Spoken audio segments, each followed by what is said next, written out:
Hey everybody, welcome to A World Awakening. I am Rupert, I'm not Andrea Perron. Andrea is taking a little bit of time away from this show this week to be with family, so she's asked me to take over for her. I've been on this show several times before, so I'm sure a lot of you will recognize me. In case you don't recognize me or know who I am a space scientist. I am a spiritual advisor, a paranormal researcher. I am also an alien contact specialist. So I have quite a lot in common with Andrea.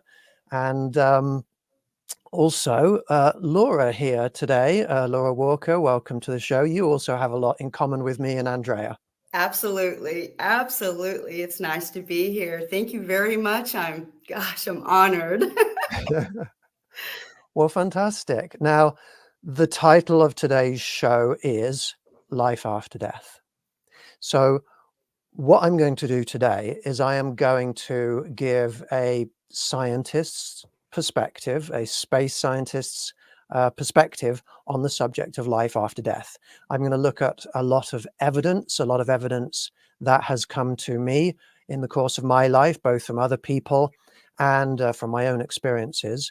And I am going to take a logical approach at analyzing the information that's out there and comparing it with known science. And I'm going to try and give our audience members today a logical look at the afterlife, and hopefully give people an answer to the question, is there life after death? And maybe what happens after we die, and also how. What are spirits made out of? Where are spirits? All that sort of stuff. Now, also in today's episode, I am going to be talking to Laura about a lot of her experiences, because Laura is, well, would you describe yourself as psychic or spiritually perceptive? How do you describe your abilities? I am now, honestly, I can actually say I'm psychic. I have these abilities that I've had all my life, but never quite understood them. And actually, since I got connected with Andrea's show, World Awakening and Soul School Soulgen, as well as your shows, Galactic Wisdom, I've been doing this with the groups for about a year, and I have expanded in my gifts. And I've learned that I can do a lot more than I never could have imagined. Yes. Fantastic. It's incredible. And you attend my regular meetings where we get together with groups of people online, and we meditate and we astrally project to different beings that are out there, and we view them, we remote view them, and we remotely communicate with them. Yes, yes. And it is incredible to do that. It's great. Now, I would like to ask you about some of your experiences doing that before we get into the life after death stuff. Now, we do have some images, hopefully, that will be coming up a little bit later that we can show of some of your perceptions, some of your artwork of some of your perceptions. But the last meeting that we were in together was a remote viewing of the Galactic Council. Now, a few months ago, I started to get members of my groups contacting me saying, you know what, I'm having these beings communicating with me psychically, telling me, Rupert, that you have a seat on a Galactic Council. Yes. And I was interested in that, obviously, because I wasn't aware that I had a seat on any council. And so we started as a group of remote viewers, to astrally project to this Galactic Council to try and work out what was going on. And over the course of several months, we've been going back there almost on a weekly basis. Yes.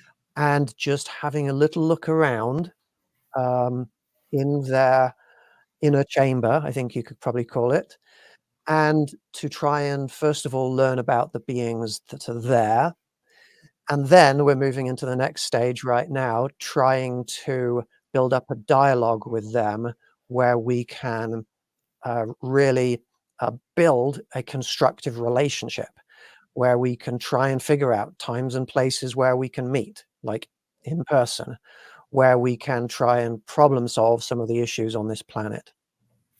So, Laura, I would be interested for you just in your own time, in your own words, and take as long as you want. I have my shaker here ready, but OMG.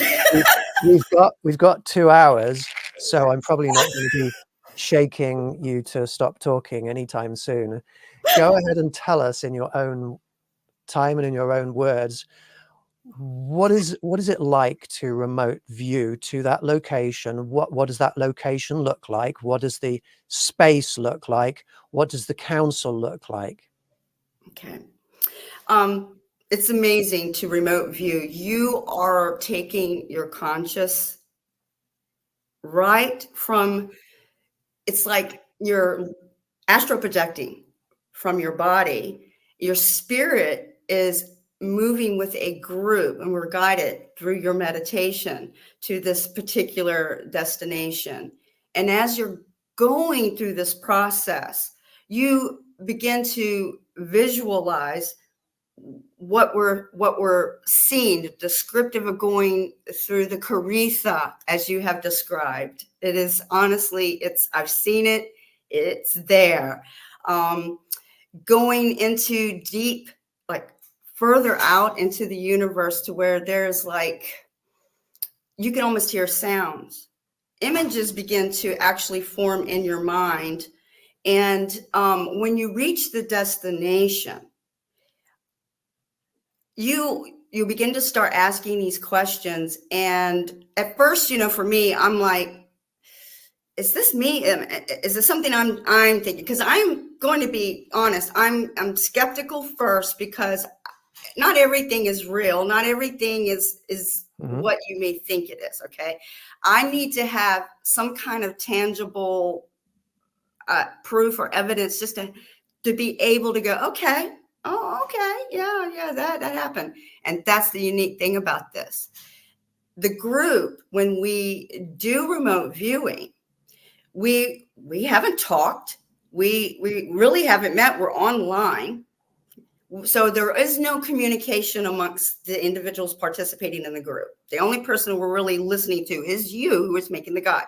Mm-hmm.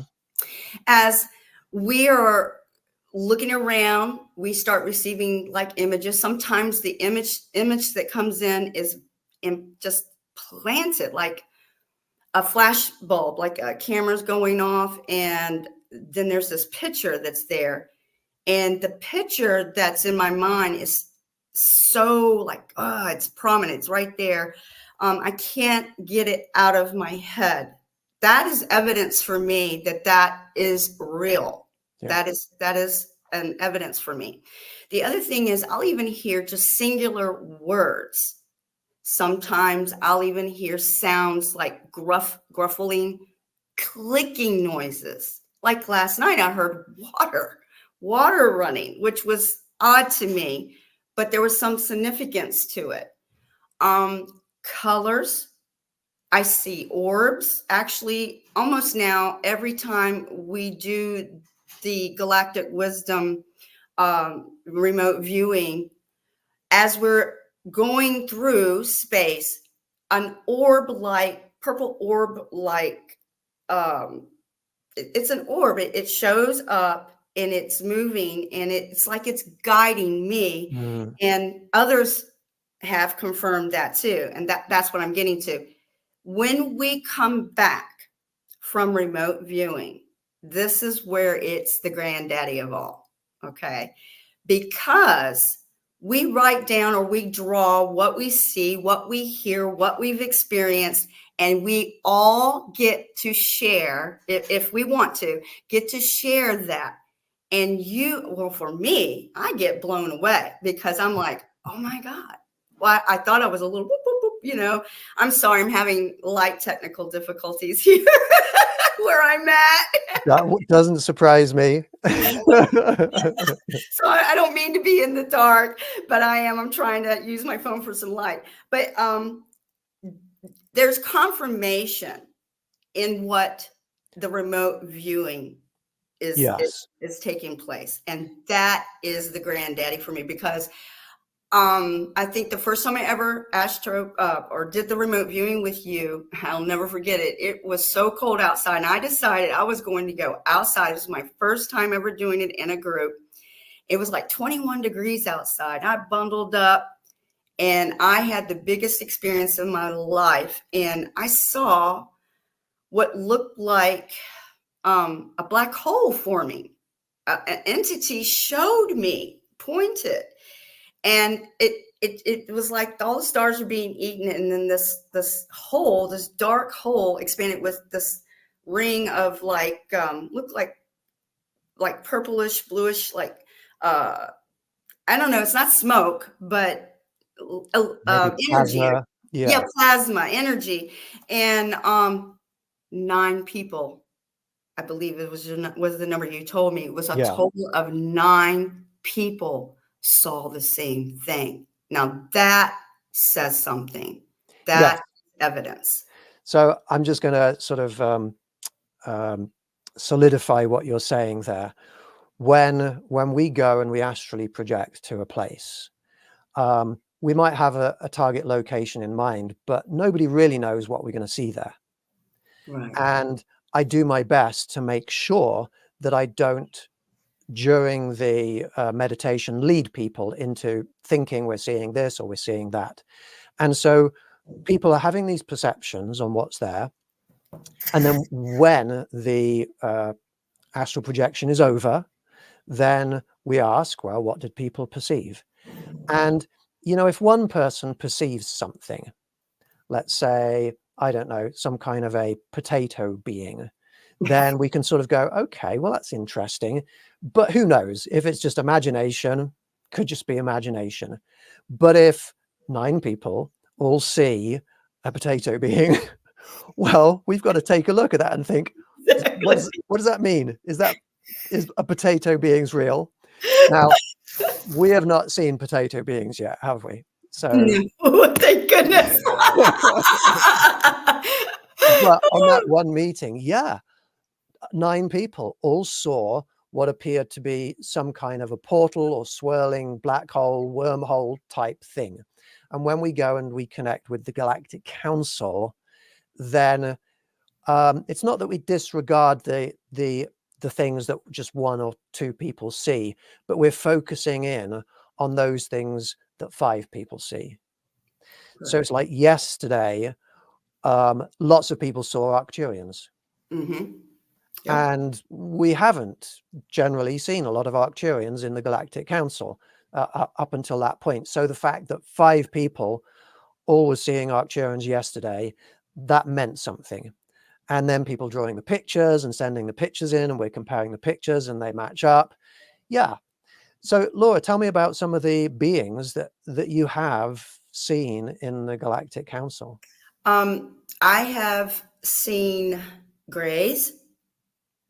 I've seen tall grays. I have seen, and I don't know what, I guess species, this type of entity is. It's short, very short, and they glow. They literally are illuminated. There's really, you can't even really tell about any features. And they seem to be going like they're playful in a sense. I'm not sure what they are. I've also seen a reptilian. I've seen a couple of those, and I've seen an Arcturian and a bird-like being. It looks like the birds in the Egyptian in Egypt. What are they called? I can't. The hieroglyphics. Hieroglyphics. Yes, sir. Yes, sir. Thank you. And also a like sphinx, like almost dog-like, but sphinx-like, and it looks like a lion, like a lyran, but more has human features too to that. Yeah. And then cats, like a tiger-like cat, but with stripes here, very pointy ears, kind of like very protruding eyes. Um, the time I saw that the lion and that cat were actually together. Oh my, there's just so many things. Okay, this The is crazy. insectoids that we're seeing. Yeah. I even saw, okay, a dragon. It looked like a dragon. And ant beings, praymantis beings. It's been an incredible journey, Yeah. and to be a part of this, it is mind blowing. Again, I am skeptical at times with this because I do question myself, and I do practice not researching, not trying to find Yeah. what they look like, because I want to be a blank sheet of paper basically and go there with totally no expectations whatsoever. And so I feel like I have a better ability to get to the truth that way, because then I'm going to start second guessing myself if I start looking up stuff and researching things. But yes, these beings, I know exist. I don't believe. I know Yeah. they exist. Awesome. And that distinction is very important to move from belief to knowledge. We Yes. can prove these things. You know, there's a lot of people out there who maybe have experiences just by themselves, and they're not sure if these experiences are real. Maybe it's imagination. Some people experience imagination and then believe that to be true. How do we arrive at knowledge? Well, what we have to do is find out ways that we can confirm what our perceptions are. And that is what we're doing in our group meetings, by verifying in very careful conditions that these things are real. I would just like to pause a second, and I'm just looking through some of the comments here. I would like to welcome some of the people. I don't have admin privileges here, so I can't put some of these messages up, but I want to say hi, Nikki. Hi, Shelley. Thank you for being here. Hi, Candice. Melissa, it's awesome to have you with us. Jonathan, we know a lot of these people. Brady, thank you for being here. I'm just scanning down. There's probably a few more people. Casey, Helen, Marie, awesome to have all of you with us. My And weirdo friends. everybody's sending happy messages and welcome and lots of hearts and things. Diana, thank you for being here, Diana. Amir, I don't think I know Amir, but thank you for being here. Karen, hey, I hope you're over your jet lag. Yeah, there's lots of people out there. Thank you so much, everybody. There's so many comments, I can't get through them all, but thank you everybody for being here and listening and watching. Can I ask you, Laura, why do you think we as a group are being given this access to the Galactic Council and also to a number of other beings that we've been connecting with? Very good question. We are called to help Earth further wake up. All of us are capable to do this. We only use a certain percent of our brain. I believe it's 10%. So we are, I don't know if this is the right way to put it, but we are evolving. So, and they're helping us do this. And we're brave enough, the people that are coming forward to participate are brave enough and have an actual skill set to do this remote viewing. And the Galactic Council is willing and wanting us to come, and they want to assist us in learning to grow and to further awaken. And I not want to say the word we are leaders. We're not. We are going to show them how.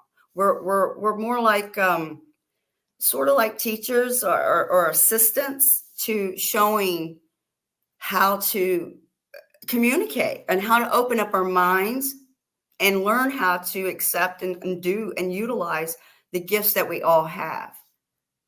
Yeah. I would also say that a key part of what we're doing is moral, is based in love. Yes. One thing that Andrea likes to say is that the answer to every question is love. The answer to every problem is love. The answer to all of the world's problems is love. And so what we do as a group when we reach out to any beings is we base everything that we're doing on a foundation of universal peace. Not just peace for the people we like, but we have a vision of the whole universe being peaceful, even if we don't like somebody. Yeah. We don't have to all like everybody. Well, we don't have to like anybody to wish peace upon them, to wish love upon them. And so we're doing all of this based on a foundation of peace, love, and happiness. And that might sound like an easy thing for people, for human beings to access. And temporarily it is, but there's really so much learning that humans need to do to really achieve universal peace, love, and happiness that I'm going to go out on a limb here and say most humans don't have that. Most humans, but a lot of humans are ready for that if they're just pointed in the right direction. Yes. So what we're trying to do with the assistance of the Galactic Council is to guide those people who wish to be guided towards universal peace, love, and happiness. And that's why I think we're having this success. And we do have people, many people, who come to our remote viewing sessions who don't really have much psychic ability, who don't really have much remote viewing skill, but they're joining us with this spiritual aura of peace, love, and happiness. And that is so powerful with what we're doing. Now, Bill is backstage and he's told me that he has some photos ready and lined up for us to see. All So right. I'm going to call upon some numbers here. Let's go with number 1 to start with. Thank you very much, Bill. Now, Laura, I was a little unsure in your email. Is this an image that you've created this image using AI? Is that a bit how you see the Galactic Council's vessel, or is that completely unrelated to what we're talking about right now? That does not look like the Galactic Council vessel at all. This is an image of a sighting you had in the past. Is that right? Yes. I have tried to draw this image. This vessel is so complicated, so complex. I just could not get it down. I don't draw very well anyway, like a third grade drawer anyway, but I decided I was going to use AI. I try to stay away from that, but I gave its description. In 1979, I was at a family reunion in Kentucky, Long Fork, Kentucky, and I was about 14 years old. This was the time that, okay, I've got my answer. We are not alone. This is not, everything in me was, what? It looked to me, the way I could describe it was an aircraft carrier. Like it had looked like an aircraft carrier. So when I put in the description, as close to the detail of it that I could, AI came up with that, and that image is as close, I mean, very close to what I saw that evening.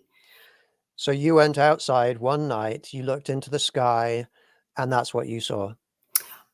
My cousin and I, he was walking me back to my grandmother's house, and where she lived at was in a holler. And I don't know if everybody knows what a holler is, but it's a one entrance in, one entrance out, and it is between two mountains. And as we were walking around the bend, there was a creek bed there. I could hear the creek, just the water flowing. Everything was just moving. All the crickets, because this is summer, all the crickets, all the bugs, we call them jar flies, they were going off. The wind was blowing. I could hear it. I could feel it. Just life all around me moving. And then all of a sudden, everything stopped. I couldn't hear the water anymore. I didn't hear the bugs anymore. The wind even stopped blowing and moving. And I had the urge, both of my cousin and I had the urge, we started looking up. And when we looked up, coming over the mountain very slow, I'm talking like this. No sound, no propulsion, gray, metallic. It had a couple of lights on it, like a red and a like a bluish green light, but it was just it would strobe like that strobe, but it was on the sides of it. And it just started going over our heads. And I don't remember. I don't know if I lost time. The next thing I remember is seeing it going to the opposite side, leaving where I saw the tail end of the craft past the mountain. It still never made a sound. It had no propulsion. It was, I don't see how anything the size of an aircraft carrier could ever possibly fly. And in 1979, I don't think we had any type of ability to do something like that. But as soon as it went over that mountain, the wind started blowing. The crickets started singing and the water started moving. Everything. I don't know if that was shock from my just seeing something like that and everything got shot off because of adrenaline, or that was a part of the event that took place. Well, let me tell you, me and my cousin, we hauled ass right across a freshly plowed field. And you know what it's like going across big chunks of dirt that's hardened from the summer, and you're like, we're running. And we about killed each other trying to get inside the door. We were literally fighting, and even the family was all around the table. We're like, what is going on? Calm down, calm down. But we told them what happened, and everybody went outside. Now, there was not a single cloud in the sky, not a single cloud. You could see every star. It was just a beautiful night. And we all went out and looked up. Of course, nothing. But that was the only time I have ever had an encounter like that up close. I've not, that I can recall now, have had one since then. But it has changed. That night changed my life. Yeah. I don't care what anyone thinks about that. I'm sorry. I don't want to offend nobody. But when you experience something the nature of that, the size of that, it changes you. I can't express that anymore. It changes you. That is a major sighting, and the fact that you feel like you might have missing time is also significant. And I don't think it's a coincidence that you are now a high-level remote viewer in my group that is reaching out to the Galactic Council. I don't think it's a coincidence. I don't think it's a coincidence that you're here on this show. you have a connection with these beings. You're an important player on the side of love and light and goodness, and that, I think, is why you're here. So, wow, fantastic experience. Yes. Bill, would you mind putting up the second picture for us, if you're there? Oh, Okay, well, Laura, could you explain what this is, please? okay. So last night on the group, we did our remote viewing for the Galactic Council, and you did request to, if we could draw two pictures. One would be of the Arcturians that we have done, and the other would be the Galactic Chamber. This is what I call it. This is what I see when I enter the chamber. I did the best I could to depict it. It doesn't have any like straight edges, no straight, really straight lines or any edges. So this is a plan we're seeing of the chamber from above. From above, yes, sir. And which side, which place in here, where's the entrance? Where do we walk in? Okay, so you would come in on the left of the screen. Okay. Where you'll actually see there's two side openings. Yep. Now, the one on the right of the screen, I have been through that corridor. That's a corridor. It's like a wall. I can't explain. It's hard to explain, but there's another room right over there. Now, the what looks like to be an hourglass with dots and the chairs around, those are chairs. With the circles, the small circles are all chairs. They're all seating. That's a console of some type. I don't know what that's for. And there are other consoles as well. There, where you see the dots inside the oval, like circles on the edges here. Those are also type of consoles that I see. When you say console, you mean some kind of, it's like Star Trek Next Generation, where they have something sticking up, like with buttons on, that sort of thing? Yes, with buttons, and like it has every now and then I'll see flashes. That's what those dots represent, like little light flashes. I know that they're used for something. What I don't know. In the center is the table.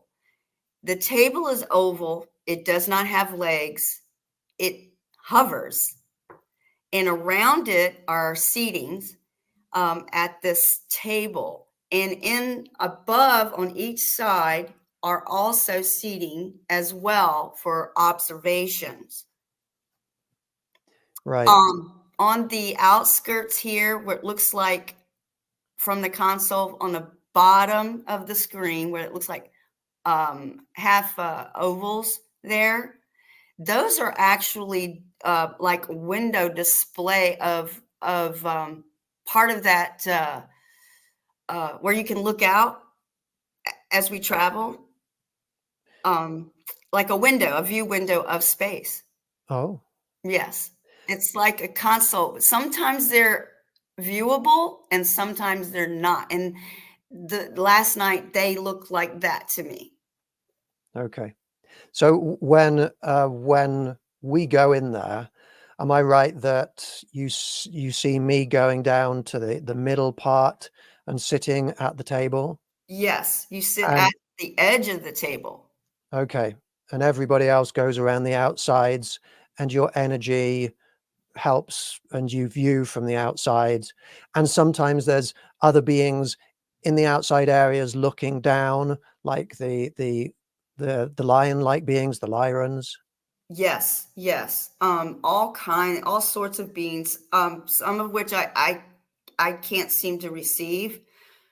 I've seen some orbs, light that is actually in a seat. Orbs in the seat. Lyrans, reptilians, grays, tall whites. And all kinds. Let's put up some of your pictures. Maybe Bill, if you wouldn't mind starting with 3. And These are ant-like beings. This is a picture that you have drawn. We're calling them antions, Yes. but their language is more like clicking sounds. Is that? Yes, it's like I'm trying, but yeah, Okay. it's click, click, click, and it's odd sounds. Yeah, and we've also connected with these Antian beings in the San Luis Valley in Colorado. They live in a mountain there. And yes, they're protected by dragon-like beings there also. So it's interesting that you've seen a dragon-like being. Bill, would you mind bringing up the image number 4? Oh, yes. And this is a praying mantis being. Do you only see this being in the Galactic Council, or have you seen this being elsewhere in our remote viewings, Laura? When I first started doing remote viewing, this being came up also with the ant-like being. I didn't start seeing this being until later on when we remote viewed, and I believe this was on March. Yeah, I have the date. I try to mark the dates on here. March 14th. This was with the Galactic Council, and that I still could not get what I was seeing to get him correct. Okay, so this is the best that I could do from what I'm seeing.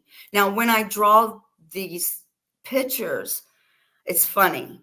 When I'm not getting it right, it's as though I'm being told, no, you are not getting it right. You need to redo that. And I can't get it. I cannot seem to stop drawing until I get it right.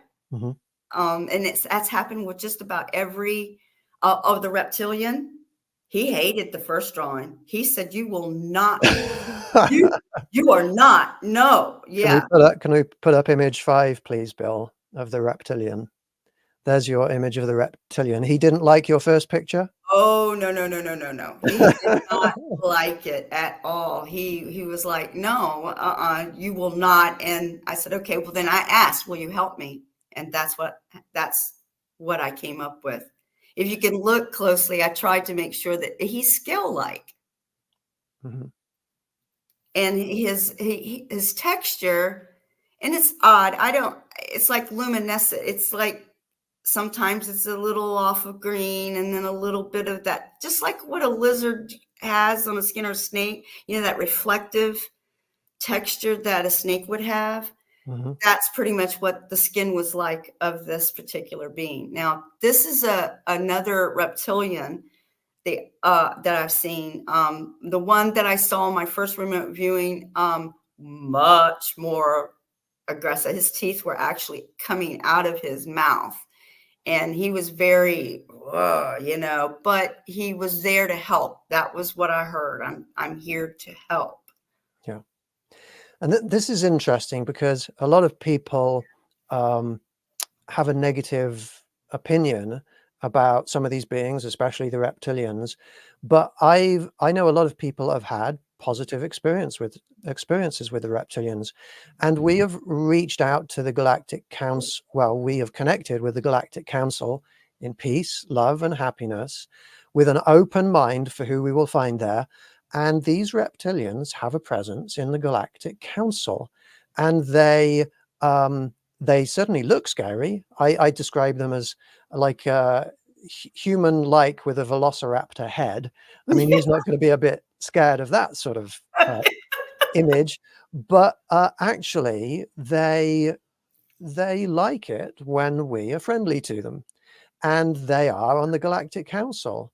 They are participating in diplomatic relations with the other species. Now, your images 6 and 7. May we see 6 first of all? Oh, yeah. Which being is this, This Laura? is the lion, the lyran. Very big guy. He didn't really have much hair. He was furry, but he didn't have like mane. Okay. Okay. And lower from his nose down, it still had that lion look, but it was human look, a human like chin. So I tried my Almost like a hybrid between a human and a lion. Yes, yes. This being is huge. I mean, just a big stoic being, but very gentle, very gentle in Awesome. presence. And image 7, please, Bill. Oh, yes. Now that was the one cat-like being, not on all fours. Neither one of those were on all fours. They were standing upright, almost human-like bodies, but covered with type of a fur or hair. And this one had stripes going down on the sides of its face. It's more prominent, elongated nose like a cat would have. Mm. And I got this impression these two were working together that evening. They were working together. This is a female also that I've got an impression of. Did you feel like they were the same species, just one male, one female? They were. I did feel like that. Okay. Wonderful. Thank you. Bill, would you mind bringing up image 8 for us? Oh, yes. So I Let don't me know if anybody can recognize that, but that is me. That is me when my hair was a little lighter. And can you describe what you're seeing behind me, other than the galaxy okay. lighting and the Star Wars toys on the shelves? All right. Well, that is exactly where you are right now. When you have your device and on the ceiling, everyone is this thing he has where it glows and it turns colors like that. But when I see entities with Rupert, now how I see it is not with my eyes, my physical eyes. It's in my mind. It's like an impression of energy now. Okay. I don't get a physical impression of a face or even of the nature of the entities. Okay. But the two grayish looking entities, if you look closely, it's as though they have kind of like a smoke edge coming from behind them. Mm-hmm. This is them actually walking through the walls, coming through, generating the energy coming through the walls. And they have their hands on your the sides pretty much of your head. One's a little bit taller than the other. I'm not sure if they're male or female. And the one on the lower side of your left side in the picture is a spirit. It's not how can I put it? Not an extra-terrestrial. This is a Okay. spirit, okay? Now, and that's what I was seeing. The spirit was more of a light, kind of a light, and very small. Now, I don't know about whether it was male or female, or even if it was a child because it was small. I just know that that spirit was playful and was playing around your chair that evening. Kept going back and forth that evening. And it impressed me so much. And I said, I've got to try to draw this to the best that I can, just to give you an understanding of how I'm seeing what I'm seeing. That is good. I actually hadn't noticed that that other being right next to me down there before, in the picture. That's really cool.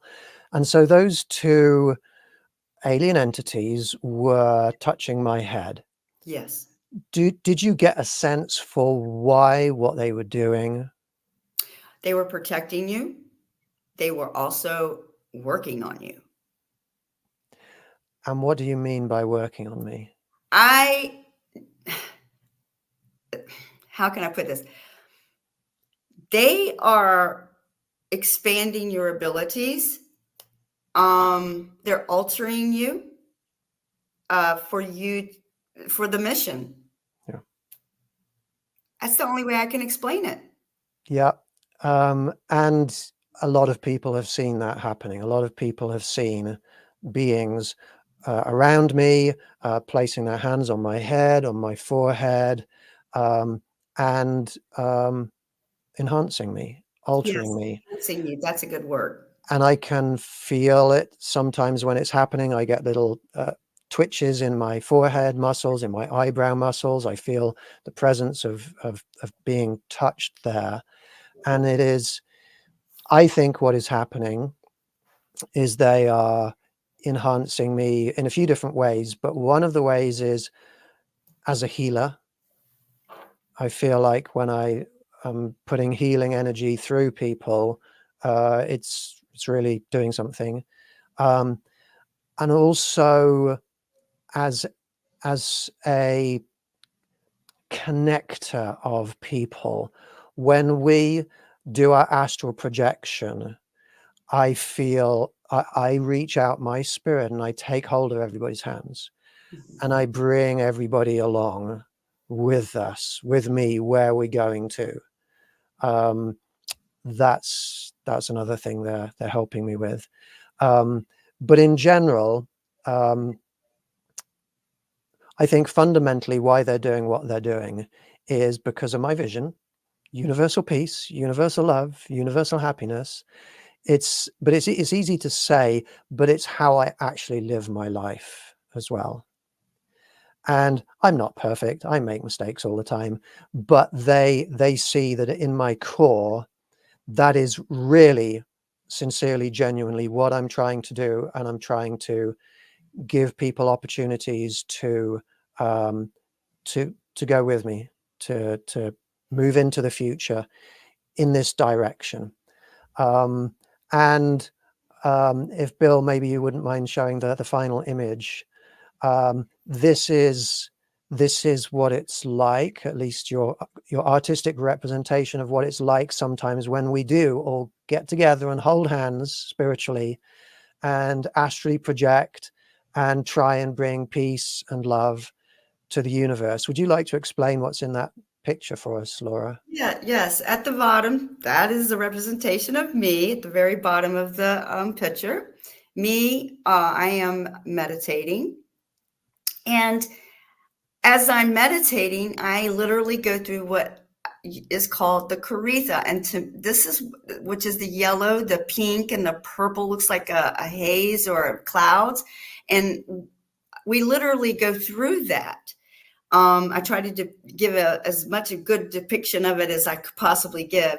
And as we further go through it, we're actually holding hands and we're flying, like just flying through space. And every now and then, I will see like an entity that you see right here on the left of the picture.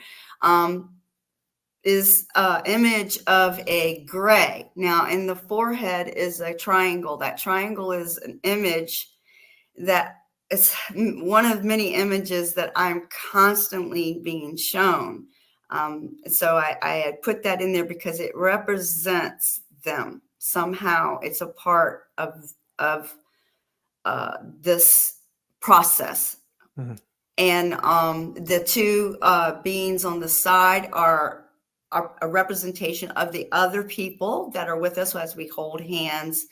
And just we're trying to heal the planet. This picture was the day that we were doing galactic peace and we're manifesting love for Earth and trying to heal Earth. And this picture represents how what I experience when I do this with the group. That is fantastic. Bill, thank you. We're all finished with the pictures. Bill, if you want to, go away and take a nap for an hour because we don't have any other pictures to show and we're just going to keep on talking. I appreciate all of your assistance with those pictures. I would like to let people know who are watching, we're on a mission, and Laura described it as a mission. We, and this is something that I'm sure followers of Andrea get a lot. We are living on a planet that has problems, big problems, significant problems.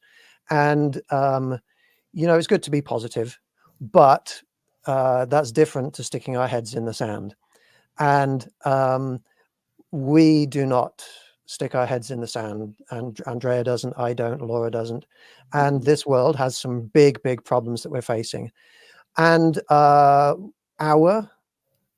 response to those problems is we are going to be a powerful source of love, light, peace in this world, in this universe, and to go and try and combat those problems, not with violence or aggression or darkness, but with light, with love, with kindness and consideration and happiness.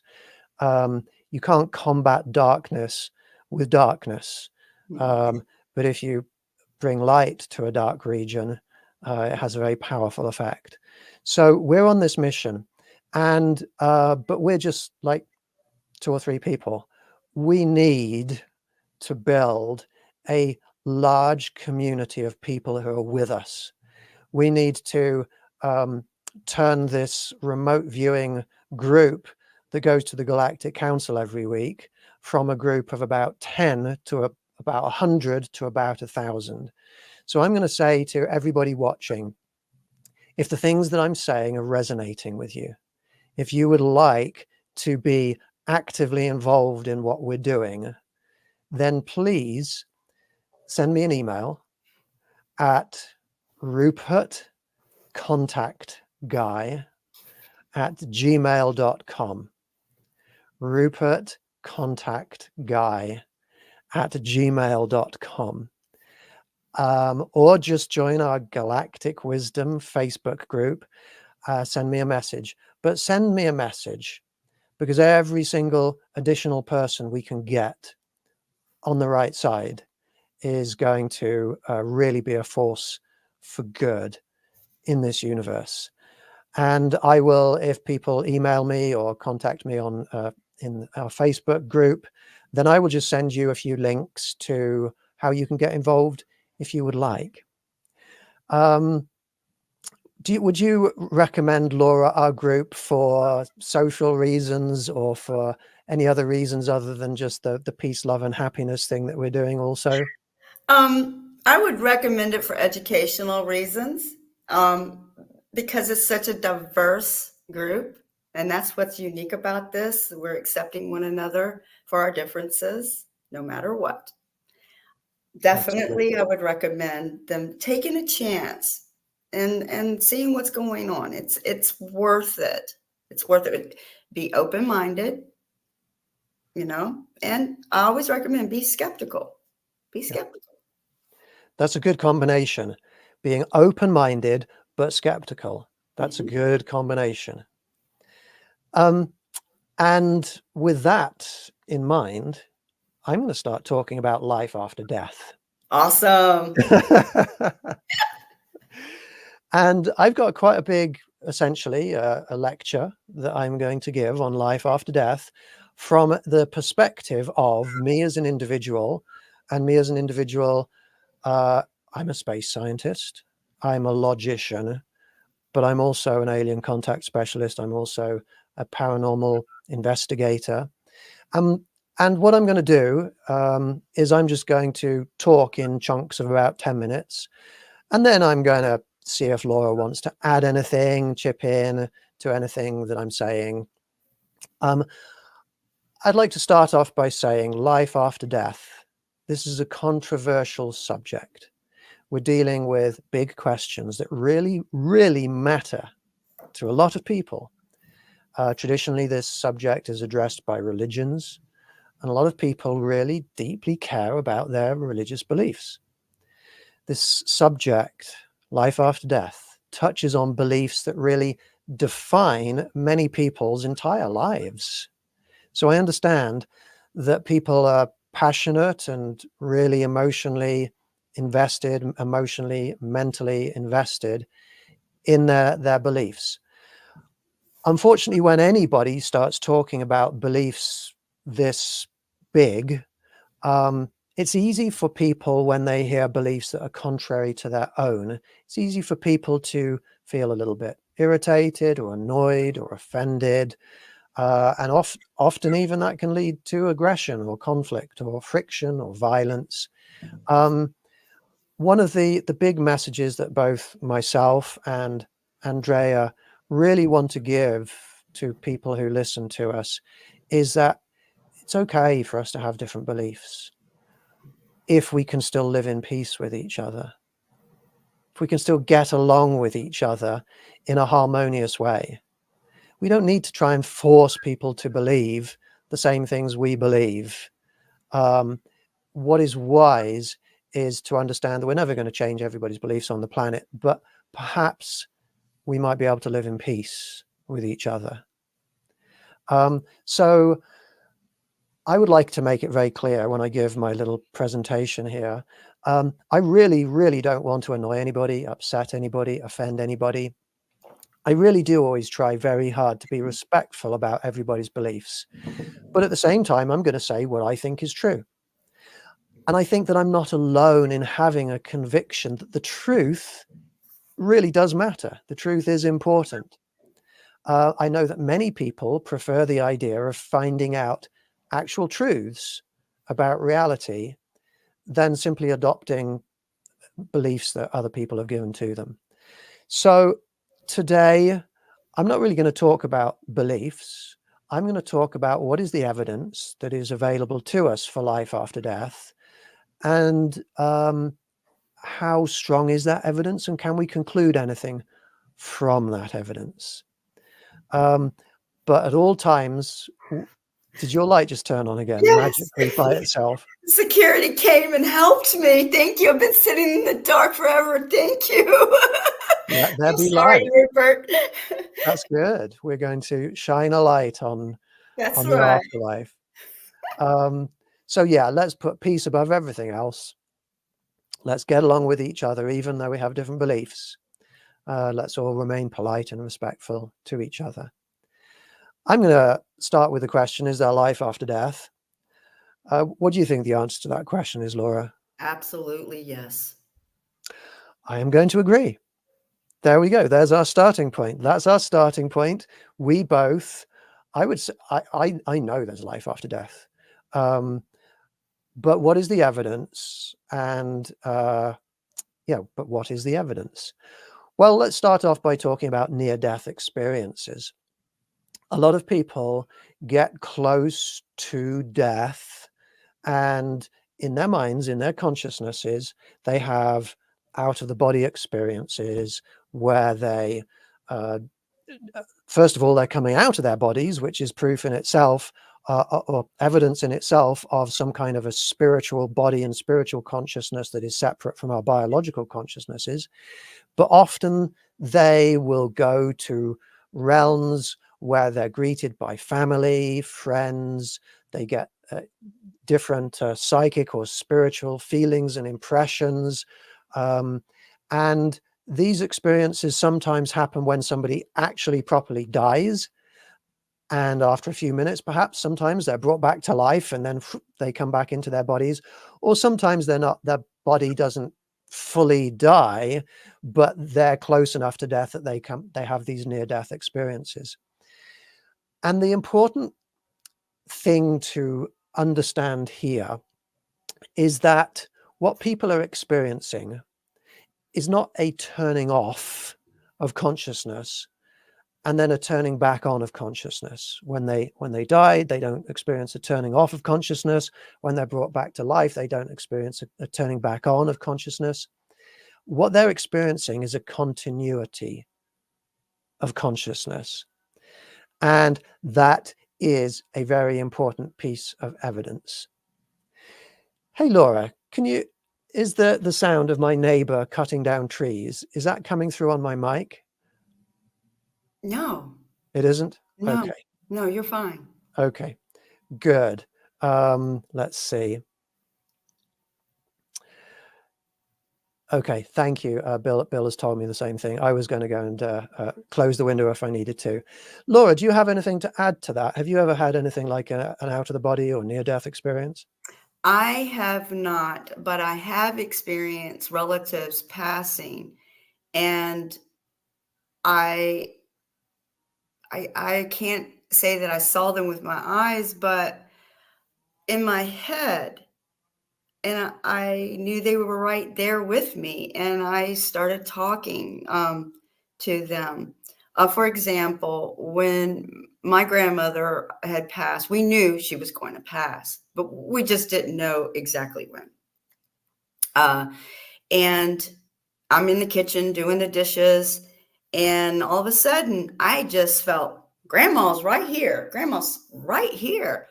And I looked around and I finally said, Grandma, um, I just love you so much. I just want you to know that growing up at your home and on Rich Neck, everything was just wonderful. And I just kept on and on.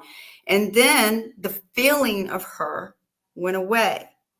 My phone rings, and it was my mother telling me, Grammy, they called her, just passed. Yeah. That's very common, isn't it? Yes. A lot of people experience that. In my own family stories, there is a story of an aunt of my mother's, probably, I don't know, 50 years ago, who she always used to walk around the side of their house to go to the front door and give this little rap on the window, the kitchen window, on her way to the front door. And it used to annoy my grandmother. And this happened one time, this rap on the window, and they thought, oh, that's strange. We weren't expecting this aunt to be here, but they went to the door and nobody was there. And then they discovered she's just died. Oh, wow. And that sort of experience happens a lot. There's a strong piece of evidence. Yeah.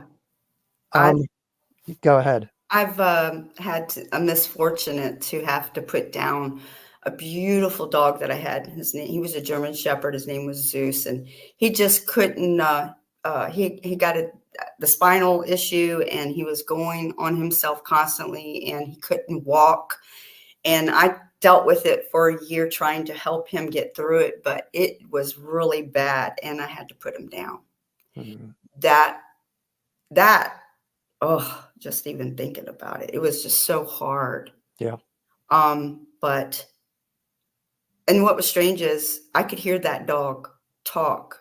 I could hear his thoughts. I've always was able to hear his thoughts. I do that sometimes with animals. I can hear their thoughts. And after he had passed, the next morning, in between waking up and sleep, that in between state, excuse me, It's an emotional thing, isn't it? With dogs, I have my dog visit me sometimes in the night, and they're such beautiful, beautiful beings. yeah. I completely understand. Yes. I'm gonna try to hold it together. I remember he was never allowed on the bed. He was never allowed on the bed because he was just so big. I kind of opened up my eyes and realized I'm in that state of trying to wake up. And then I looked at the foot of the bed, and there was Zeus. He slowly, real slow, climbed up onto the bed. His head was huge. He was just healthy looking. He was just enormously, just huge, like gloriously healthy. And he slowly crawled up to me, and I'm going, is this real? I'm questioning everything. And then I could hear his, what I call mental voice. Mm-hmm. And he says, it's okay. I'm okay. It's me. And what I've always do with my animals, and I even do it with my grandchildren, my kids, is when I love on them a lot, I love on them. And then I put my forehead to their forehead and I just hold it there and I'll look up to see their eyes closed. And he placed his forehead onto my forehead, which gave me full confirmation that was Zeus. Yeah. He had come to tell me that although what happened, it was okay. And he was okay. Isn't that lovely? Yes. That is beautiful. And the fact that we see animals as well, that's another very important piece of evidence about spirits and the afterlife. Yes. Thank you for sharing that story, Laura. I appreciate that. Another piece of evidence for life after death is that many living humans frequently have easily verifiable psychic contact with dead humans. Mediums, for example. Now, I personally have received information from beyond the grave when I have connected with mediums. I asked a medium probably about 10, 15 years ago to help me with my family ancestry, and my mother was present, and we connected with my mother's mother, my grandmother. And I came in with the skepticism, and I said, is there something that some piece of information you can get from my grandmother to verify that it's her that we're talking to? And we were given a date, and that date was my mother's birthday.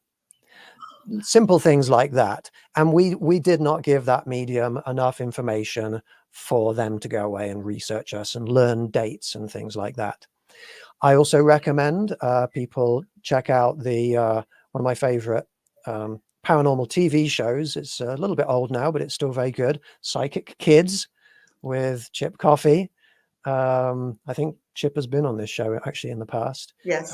But that is a good show, and that will give people real evidence of children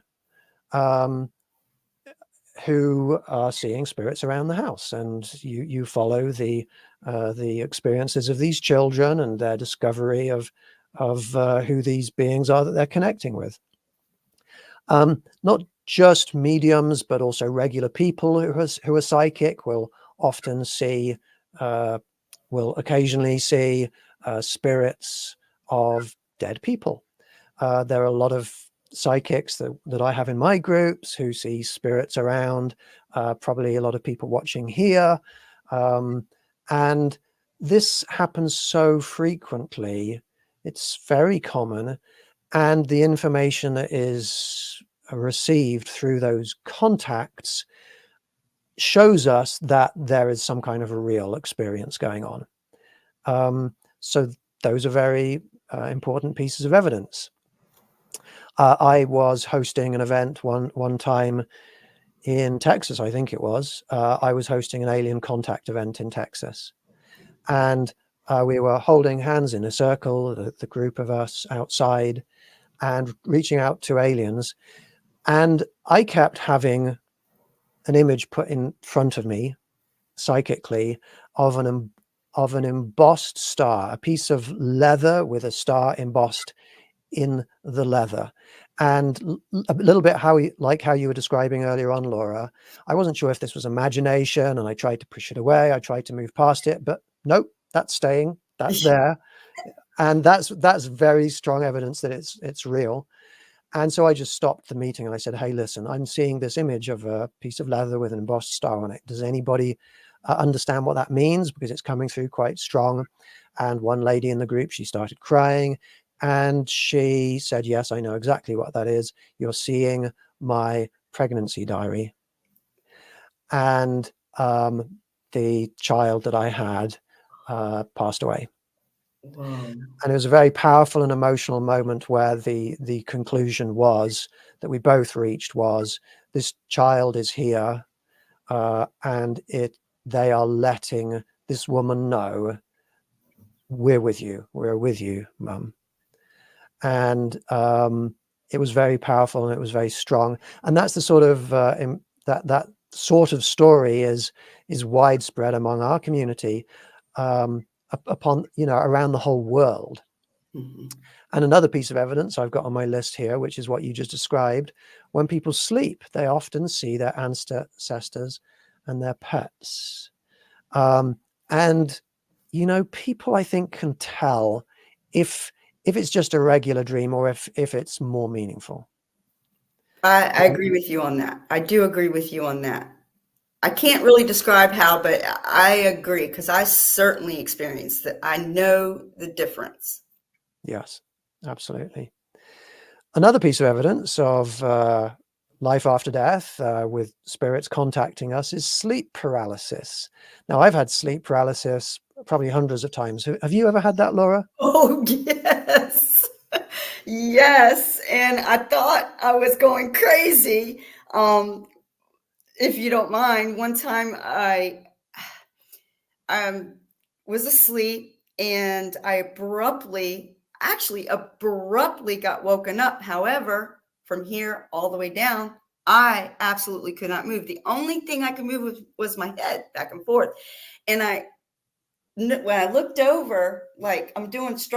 And I looked over at my husband, and he's sound asleep. He's just snoring away, no problem, but he wasn't moving. And I noticed the room was illuminated, very bright, very like bluish, bright illumination. And so I turned my head and looked, and there was the being that I described that was glowing, was floating over top of me. And it started to back away because I went like that. And as it started to back away from me, I turned my head like this, like, is this real? And it was as though it had mimicked me. And I'm thinking, okay, is this really real? And then all of a sudden, right behind it, another head popped up in a body with the body. And then as I looked, a tall white come through the corridor, and then they all three left. And as they left, the room became dark, and then I could move again. Wow, that's very cool. I woke my husband, hey, did you not see? No, I'm asleep. Yeah. And that is a very typical and common experience. It's so common. When I ask the question in my meetings, raise your hand if you've ever had sleep paralysis. It's at least 20% of people, maybe 30% of people typically who say yes. It's very common. And what it is, I mean, even though there is, scientifically, there's a medical explanation that doctors give, I've heard that explanation. I've looked at it. I don't buy it. I mean, they might be right to some extent. When we sleep, our body paralyzes itself so we don't act out our dreams. But I've had sleep paralysis enough to know there's something more going on here. There is an entity that is coming in to connect with you. Now, it can be an alien entity, it can be non-human, or it can be a human entity. I have had mostly human entities come to me when I get sleep paralysis, and most of the time they're very good, nice spirits. I've had maybe 2 occasions where it was a not so nice spirit, and that doesn't feel very nice at all, but most of the time it's very good. But you can push them away, just fill your body with light and love. But I think a lot of people who get sleep paralysis, because it puts you in at a disadvantage, because it puts you in a state of not being able to move, it can be interpreted as a negative or hostile act. But 99% of the time, it actually isn't. It's just what they need to do in order to communicate with you, to connect with you. I agree with you on that. There's also, when spirits are around, there's often physical evidence of the presence of these spirits. Electromagnetic fluctuations, for example. Sometimes people smell the presence of loved ones around them, whether that's a cigarette smell or a floral smell, but there are these smells associated with people. Sounds, sometimes moving objects. I know about moving objects because I have moving objects around me all the time. Yes, you do. I'm not going to put this back on the ceiling because I wouldn't. last time I was on this show, this fell down and nearly knocked me out. So yeah, moving objects, all evidence of spiritual activity. And of course, you can go and do paranormal investigations. And a lot of people who are guests on this show, and also my show, Galactic Wisdom, we have guests coming on who are paranormal investigators. Have you ever done anything like paranormal investigations, Laura? Yes, I have. We have a place called Boxwood Inn. It is old Civil War. Mr. Carter ran the Lee Hall train station, and his home he utilized for R&R for the Fort Eustis soldiers. He also conducted the mill, and he also was a banker. And in the Boxwood Inn, they have objects moving all the time. They hear sounds all the time. And so my husband had surprised me on Halloween a few years back, bought a ticket for me and my daughter to go and participate in this. And here's what happened before we went. We're standing in her kitchen and she's like right here and I'm right here. And we're just gabbing. We're excited. We're getting ready to go and do this event. And then all of a sudden, this flash right between us. What I saw looked like a very bright light structure. What she saw was dark in nature structure. And it went right in between us. And we both, did you see that? And I felt like, hey, they know we're coming. They know we're coming. And when we got there, we experienced in one of the rooms where we went into, the owner of Boxwood Inn did not reveal all the information. So when we went into this particular room, as I even crossed the threshold of this room, my breath was taken away with me. The atmosphere became extremely heavy. I had a hard time breathing. And the host that was doing the paranormal event, I looked at him and said, do you not feel that? And he's like, yeah. He's like, it's real heavy and stiff in the room. And so we went into the room and my daughter picked up on, and quite a other few people picked up on, a little girl in the room, presently in the room. So when we went downstairs, we got to share all of our experience before we went to the second phase of it. And we described what we were experiencing in this room and describing this little girl. And the owner gets up and comes out and goes, I never said anything about this. This is incredible. Yes, there is a little girl here. So that was one of my first ever experiences doing something of that nature. That's a very cool story. Awesome. Now, the next thing that I'd like to cover is, where are spirits? And I've worked out, and probably a lot of other people have, that spirits are in extra-dimensional space. They're extra-dimensional. And I'm going to talk a little bit about what that means. What does extra-dimensional mean? Well, dimensions are directions. So, for example, a one-dimensional object or realm is like a single straight line with a forwards or forwards and backwards, or a left to right, but it's one dimension. A two-dimensional object or realm is like an area or a surface, like a piece of paper or the surface of some water. It has two dimensions, like the X and Y on a graph. The second dimension is not a place, it's a direction. It's a perpendicular direction from the other dimension. A three-dimensional object, a 3D object, has volume, it has space, like a box or a shaky bottle. I get you, Rupert. 3 dimensions like this. Can you all do that? Can you do that, Laura? Pointing fingers and thumbs in 3 different directions at the same time? No, she can't do it. Never mind.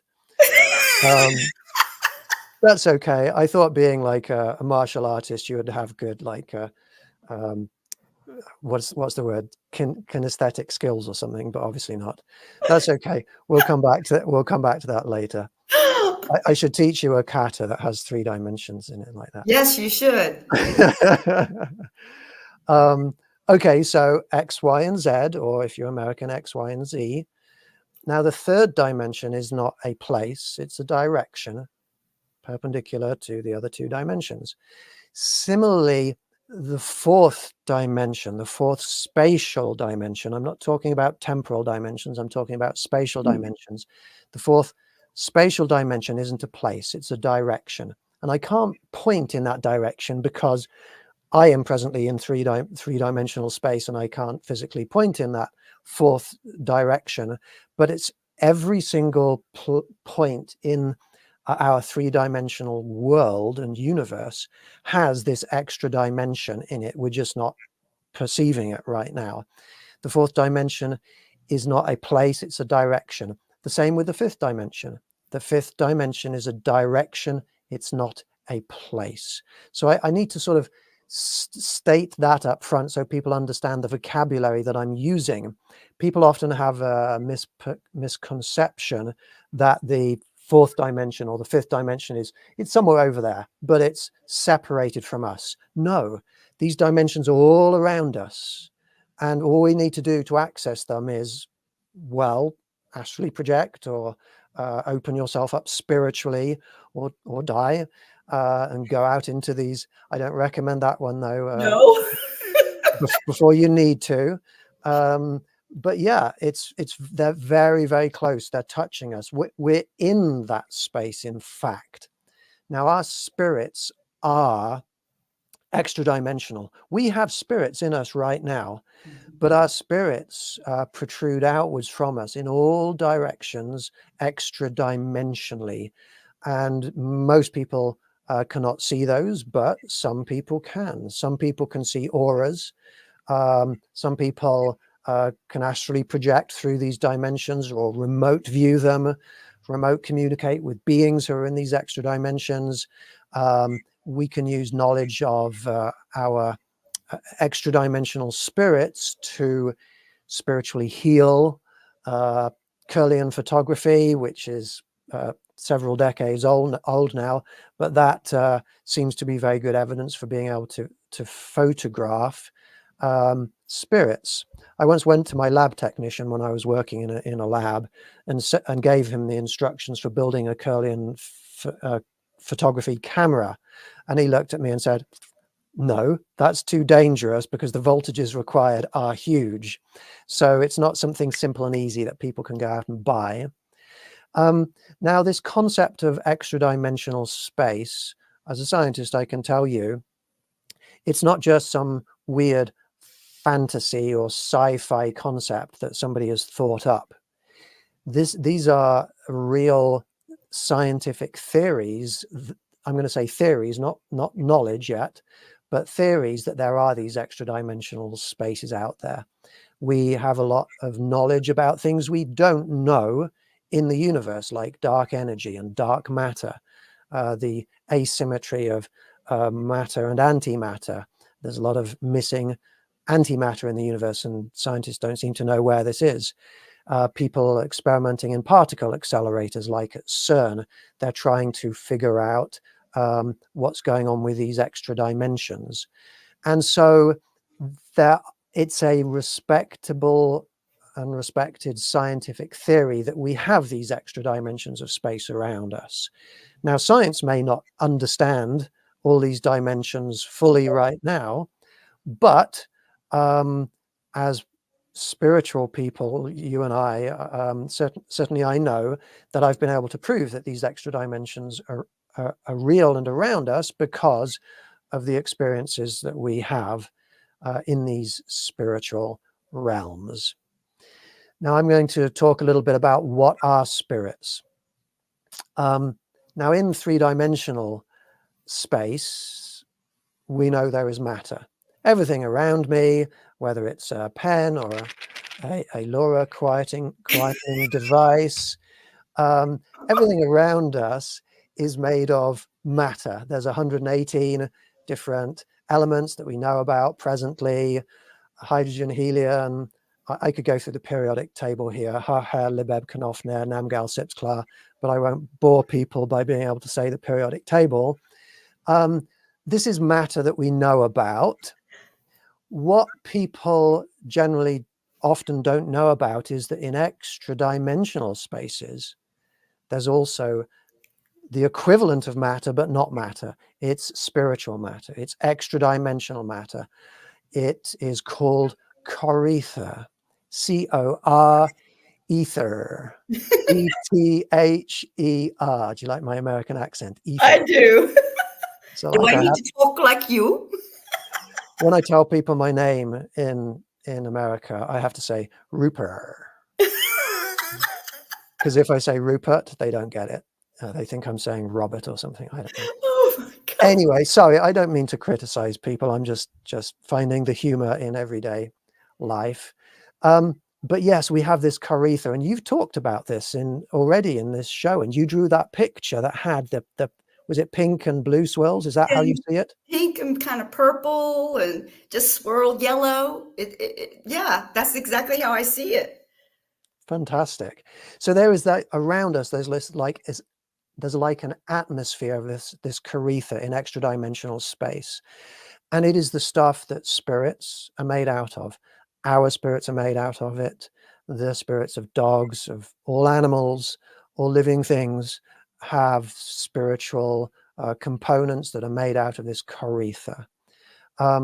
It could be in the future we discover this corether is actually antimatter, because we don't know where the antimatter in the universe has gone. It could be that it's all in extra dimensional space. I don't know, but we're calling it corether for now. And one really interesting thing about corether is that there's an attractive force, an interdimensional attractive force between the physical matter and spiritual matter. Our spirits feel an attractive force to our biological bodies. As a scientist who understands things like Newton's laws of motion, which tell us that things keep traveling in a straight line unless there's a force put upon them. Well, if our spirits kept traveling in a straight line while our planet orbited around the sun, we would be saying goodbye to our spirits off there in the universe. They stay with us as we walk around the room, as we get in our car and drive away. That's very important for living things, that our spirits stay with us, and that indicates that there's an attractive force between us.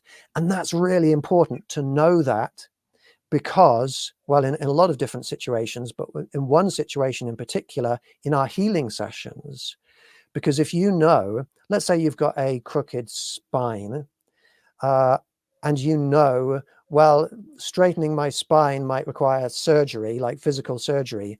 But no, perhaps not, because if you can go in there with your spiritual body and straighten your spiritual body simply using spiritual healing techniques and the power of our minds, which we have the ability to do, then that straightening of the spiritual spine, coupled with the attractive force between the straight spiritual spine and the crooked biological spine, that attractive force can start to repair your biological body. And I actually, every Sunday, I host spiritual healing sessions where we utilize things like that. Laura, have you ever been to our spiritual healing sessions? No, unfortunately, I have not. I would love to attend one, but no, I have not. Yeah. Okay, no worries. I get people coming to my healing sessions all the time and then sending me images of, like, this is my before picture of something that is not well, and this is my after picture.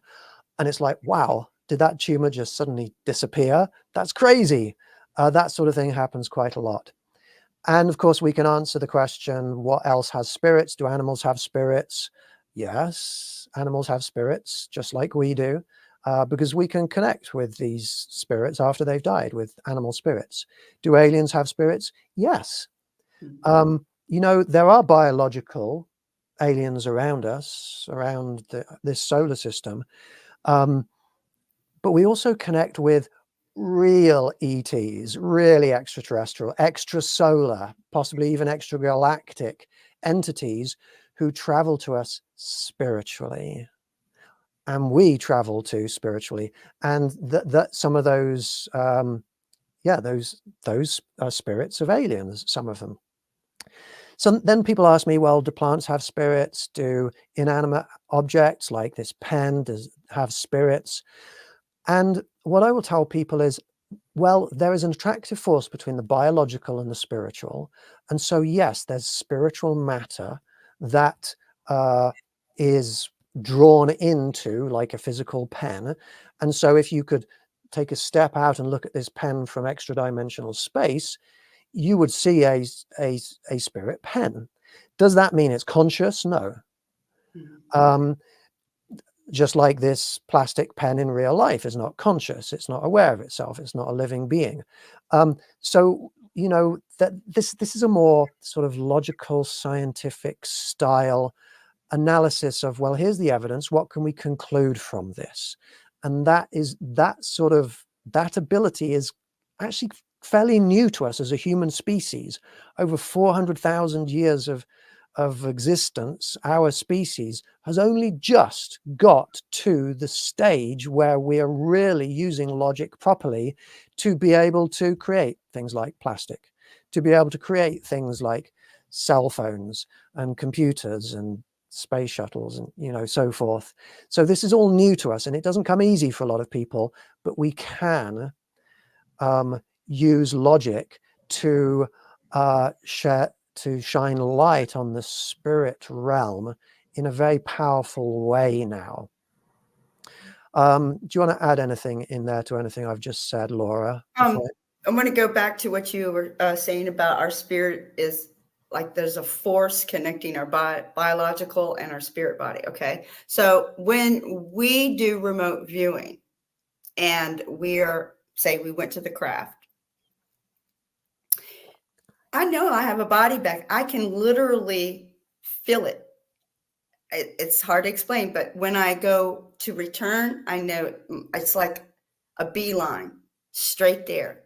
Now, I know what you're saying is factual because I could feel the tug, the pull to go back to my body. Just like it's not a resistance, or I'm not trying to float anywhere else unless I want to go somewhere else.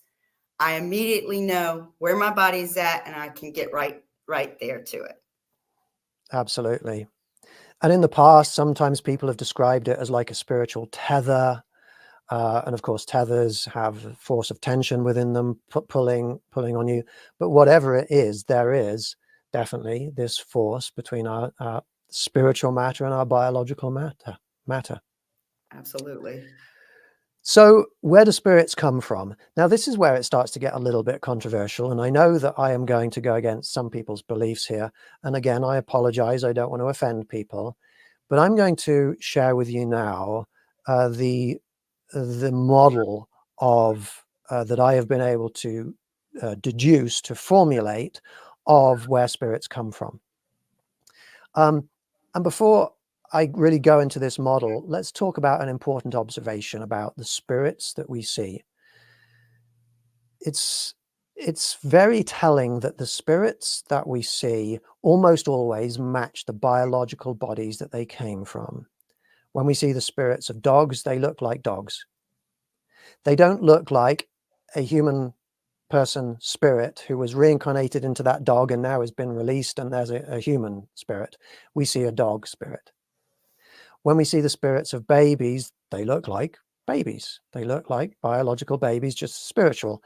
They don't look like an adult spirit who has been reincarnated, who was reincarnated into the baby at some stage and now their adult body has popped out of. They're a baby spirit. Physical imperfections that existed when a person was alive are often seen in their spiritual bodies as well, sometimes even felt, like a person with a limp or a pain in their knee or something like that, are often seen in the spirits. There is a matching of the spiritual body with the biological body. Now, this evidence, and lots of other evidence, suggests that the spirit actually grows with the biological body. So what we're getting is, if you can imagine any organism, whether it's a plant or a caterpillar or a human, in the embryonic stages where you've got these biological molecules coming in and building up the organelles that build up the cells, that build up the tissues, when all of these molecules are coming in and combining together, you've also got the spiritual equivalent of molecules being drawn in and forming in extra-dimensional space a spiritual structure around the biological structure. And so we are forming almost an exact copy of the biological body, but in spiritual or with corporeal substance.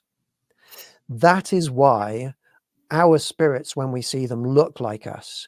That is when we heal our spirits, we perceive, if we're trying to heal a biological finger, we can perceive healing a spiritual finger in order to help heal the biological finger. The spiritual matter is intricately interwoven into our biological forms. And this is really important because probably the main reason why this is important is because our biological brains form, as they grow and develop, a spiritual brain with the same complex structure that is able to house our consciousnesses, our character, our memories, who we are. And when our biological body dies and all our spiritual body needs to do is break free from the biological body, and we can continue to exist spiritually, the same people with the same consciousness. This is not like Star Trek, where you have the transporter make a replica of the person. You kill one person by taking apart all their molecules, and you build a replica of the person, which everybody pretends is the same person because they've got a copy of the same feelings and emotions, and etc. This is the same person when you die. It's the same person who dies who continues to exist. All of this matches together. This fits together like a perfect jigsaw puzzle, and it helps to explain how things exist, how life continues after death. What is consciousness? I'm talking about consciousness. What is it? How does it form? Well, consciousness or sentience is being aware of oneself, being aware of one's environment. This goes beyond merely sensing and reacting to senses. So, for example, this cell phone, can react to me touching it. I pushed a button, the light turns on, that sort of thing. I push another button and it seems to talk louder to me or less loud. I can push a button or touch the screen in a certain way and it can let me sleep. It can be quiet. It can even move and vibrate and stuff like that if I want it to. That all is reacting to sensory inputs, which you can see lots of examples of this happening around us, like our monitors, like our computers, but they're not conscious. They're not self-aware. It takes a huge amount of complex structure to be complex enough to hold consciousness, to be aware of oneself. We are aware of ourselves, at least I am. Are you, Laura? Oh, I am so aware of myself. Good. I'm happy about that. I typically only invite sentient, conscious beings onto my shows. I would hope so. So, where is this consciousness housed? Well, it's housed in our brain. That is the structure that is required in a human to have a human consciousness. If we injure our fingers, if our finger gets severed from our body, that would be very sad, but it wouldn't affect who we are as an individual. It wouldn't affect our consciousness. We could injure, damage, lose parts of our body all over. We'd still be the same person unless you start messing with the head, unless you start messing with the brain. We have thousands of years of knowledge.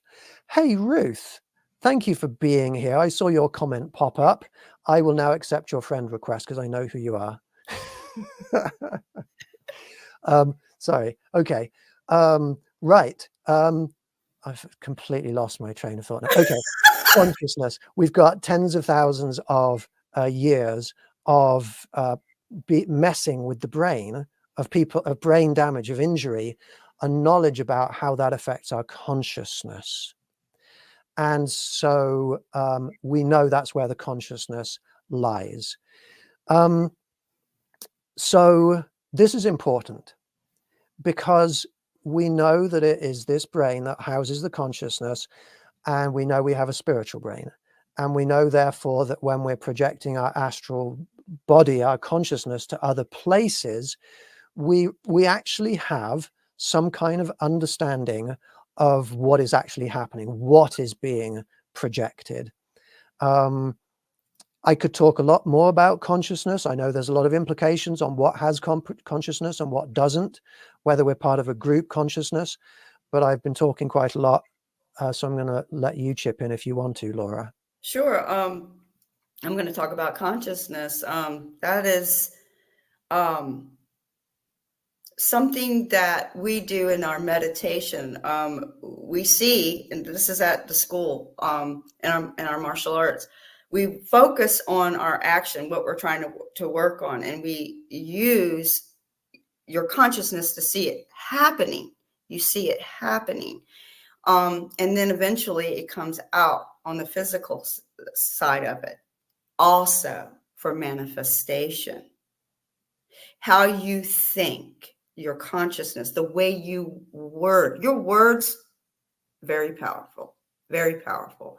And they can manifest with the thought, the consciousness, what you desire, things you want to change.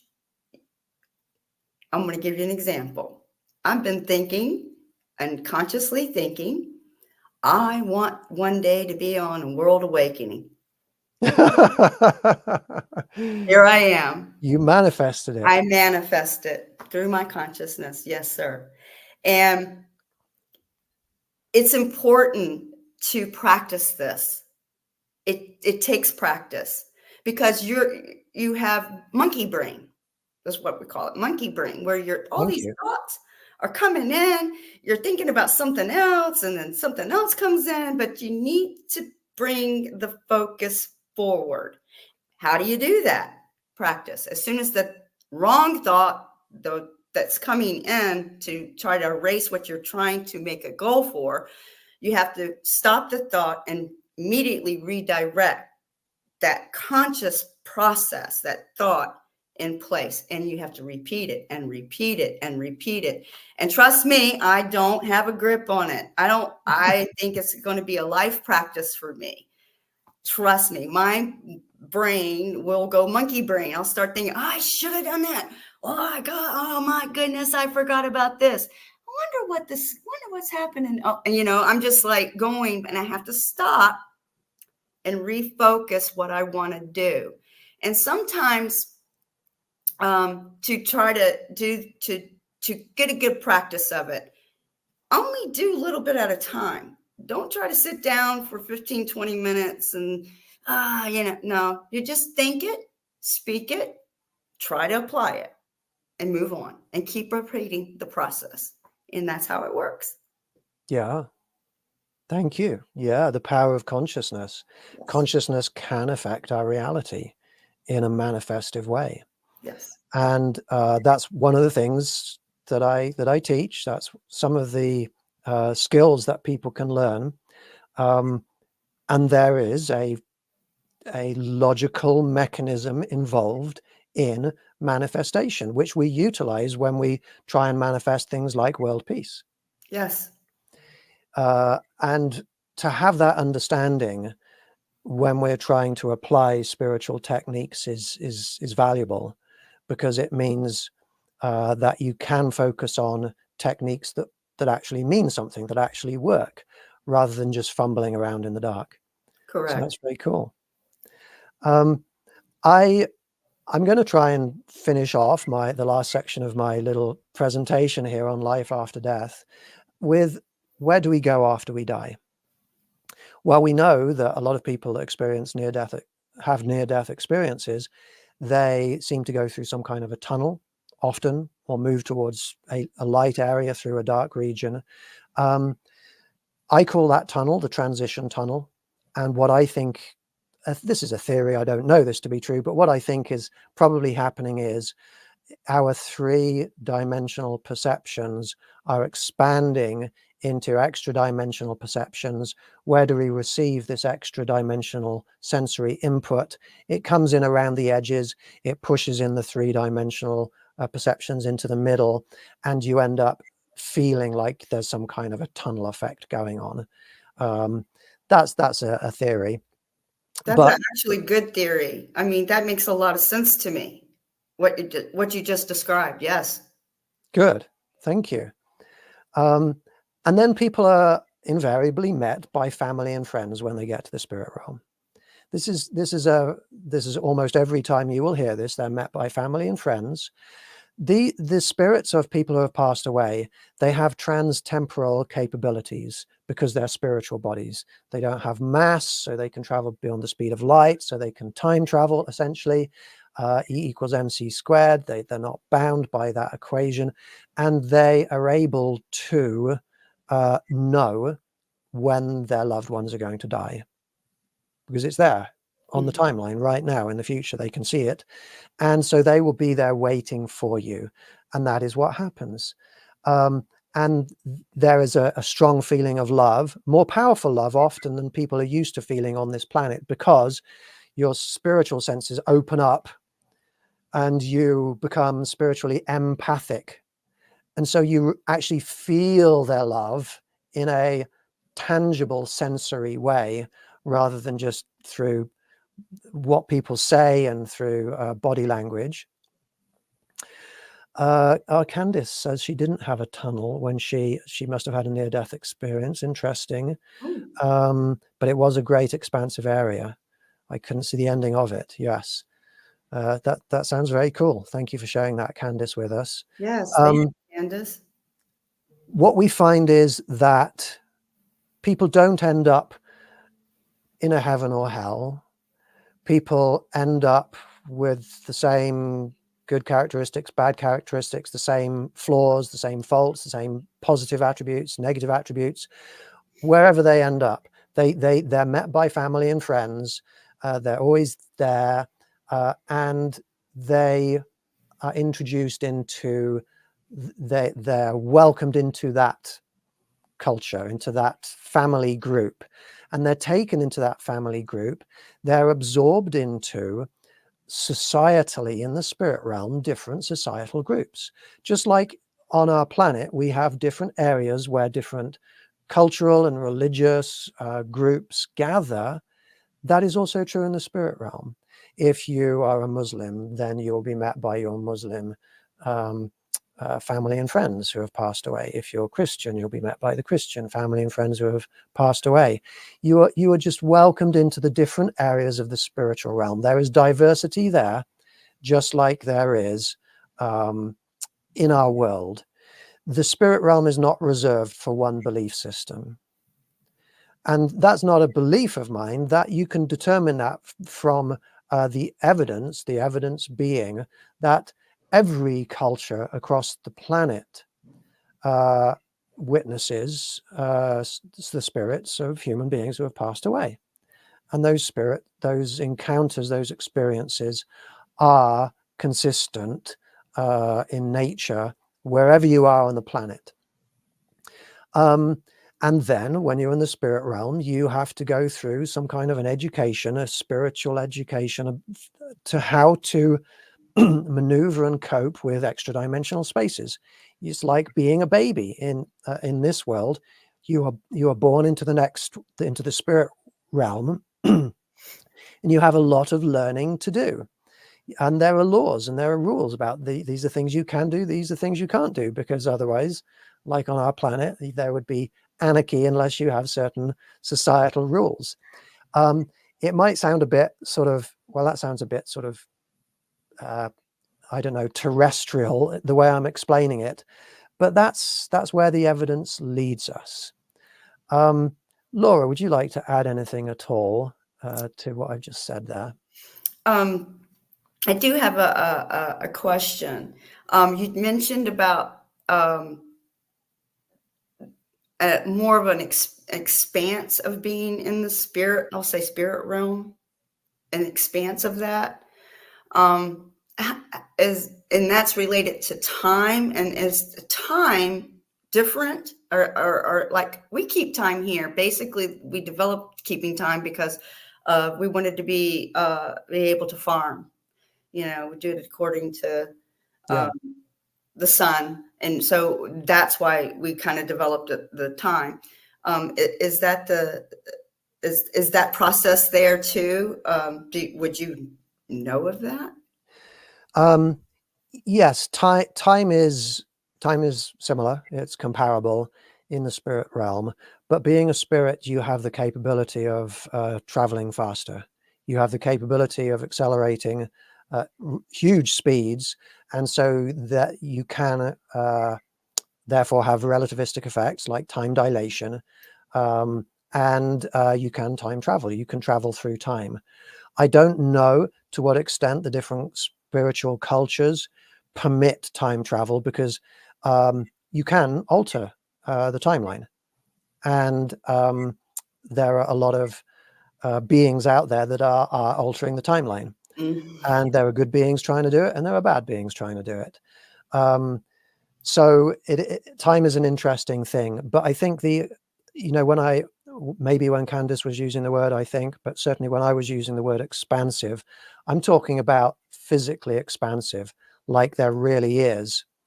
If you imagine the volume of the earth, spiritually, you can live inside the earth, you can live in the oceans, you can live in the atmosphere, you can, you don't have to live just in this thin film around the outside. But even if you did live in the thin film around the outside, every point on that surface has at least another whole dimension of space associated with it, and it projects into directions that are very hard for us to even comprehend. So, similarly to our spirits being extra dimensional, which means that basically our biological bodies are smaller than our spiritual bodies. Our biological bodies are inside our spiritual bodies rather than vice versa. If you imagine that every point on the earth has a whole another direction associated with it, we've got a lot of space in the spirit realm. I don't know if you can buy houses, but if you can, you can buy mansions with huge areas of land, or areas of spiritual land. Anyway, we are approaching the end of this session. We have 1 minute left. Oh, wow. Laura, I would like to thank you so much for being here. You've been awesome. Thank you. Oh my God, it went by quick for me. And we got through even with all the weird lights and everything going on. This was an honor. I want to say thank you, Andrea. And I hope you have a good well rest. And thank you, Rupert. This has been a pleasure. And to everyone, much love. Definitely. And I would like to send Andrea and her family love and best wishes. And I would ask that everybody that's watching maybe take a minute at some time in the rest of today to just close your eyes and reach out love and radiate love and healing to her and her family. Once again, I will say, if anybody wants to join me and Laura and our community and come on some of these adventures, astral projecting around the place, send me an email at Rupert contact guy